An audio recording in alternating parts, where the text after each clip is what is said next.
इस वीडियो में हम बात करेंगे अगर आप इग्नू के किसी भी प्रोग्राम में एडमिशन लेते हैं तो आप कितनी बार एग्जाम दे सकते हैं, यानी कि इग्नू छात्रों को कितनी बार एग्जाम देने का मौका देता है। इसके बारे में डिटेल में जानकारी प्राप्त करने के लिए वीडियो को पूरा देखिए। तो आपको क्या करना है, सबसे पहले हमारे वेबसाइट पर आ जाना है। इसका लिंक मैंने नीचे दे रखा है और यहाँ पर आने के बाद आपको एक ऑप्शन मिल जाएगा स्टूडेंट मैनेजमेंट पोर्टल। इस पर आप क्लिक करेंगे, ये पेज ओपन हो जाएगा। यहाँ पर आप अपना इनरोलमेंट नंबर डालेंगे, प्रोग्राम कोड सेलेक्ट करेंगे जो भी आपका प्रोग्राम कोड है, और ये वेरिफिकेशन कोड जैसा यहाँ पर लिखा हुआ है यहाँ पर आप लिखेंगे, सबमिट पर क्लिक करेंगे तो यहाँ पर आपका प्रोफाइल ओपन हो जाएगा। यहाँ पर आपको एक ही चीज चेक करना है कि आपका एडमिशन कब तक वैलिड है। यहाँ पर लिखा हुआ रहता है एडमिशन वैलिड अप टू, जैसे कि इनका एडमिशन है जून 2027 तक वैलिड। और अब बात करते हैं कि आप एग्जाम कितनी बार दे सकते हैं, तो इसको आप ध्यान से समझिए। इग्नू में आपका एडमिशन जब तक वैलिड रहता है तब तक आप एग्जाम दे सकते हैं। एग्जाम्पल के लिए, जैसे कि मान लीजिए कि आपने जून 2023 सेशन का एग्जाम दिया है और एग्जाम में आप किसी भी सब्जेक्ट में फेल हो गए, या फिर आपने जून 2023 सेशन का एग्जाम देने के लिए एग्जाम फीस तो सबमिट कर दिया सभी सब्जेक्ट का, लेकिन आपने एक सब्जेक्ट का, दो सब्जेक्ट का एग्जाम नहीं दिया, या फिर आपने किसी भी सब्जेक्ट का एग्जाम नहीं दिया, तो आपका एडमिशन अगर आगे तक वैलिड है, यानी कि दिसंबर 2023 तक या फिर जून 2024 तक, दिसंबर 2024 तक, तो उनमें आप एग्जाम दे सकते हैं। तो अगर आपने जून 2023 सेशन में एग्जाम नहीं दिया है तो दिसंबर 2023 सेशन में एग्जाम दे सकते हैं। यहाँ पर मैं आपको एक एग्जाम्पल से समझाता हूँ, फिर आपको अच्छे से समझ में आ जाएगा। मान लीजिए कि आपका एडमिशन है जून 2025 तक वैलिड,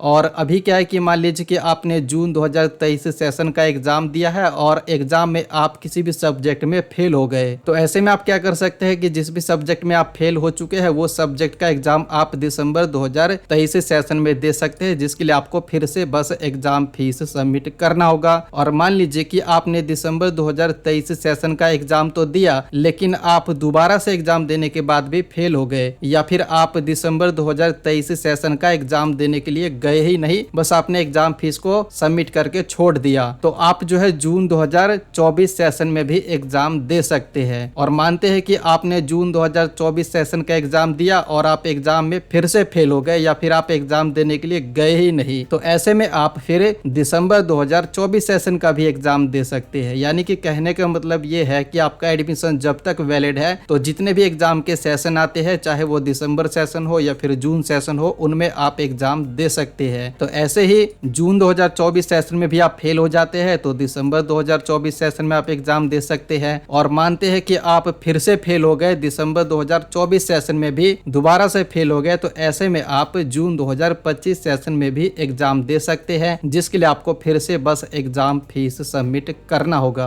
तो ये एक एग्जांपल से आपको समझ में आ गया होगा कि आप इग्नू में एग्जाम कितनी बार दे सकते हैं। बाकी टाइम टू टाइम मैं आपको अलग अलग वीडियो के माध्यम से गाइड करता रहूंगा कि आप कब एग्जाम दे सकते हैं, कब नहीं दे सकते हैं। तो इस वीडियो में इतना ही। अगर ये वीडियो आपको पसंद आया है तो लाइक कीजिए, शेयर कीजिए, और इग्नू से रिलेटेड सभी अपडेट इंस्टेंटली पाने के लिए आप हमारे टेलीग्राम चैनल को भी ज्वाइन कर सकते हैं। लिंक नीचे दिया हुआ है। साथ ही में आपका कोई सवाल है तो नीचे कमेंट बॉक्स में बता सकते हैं।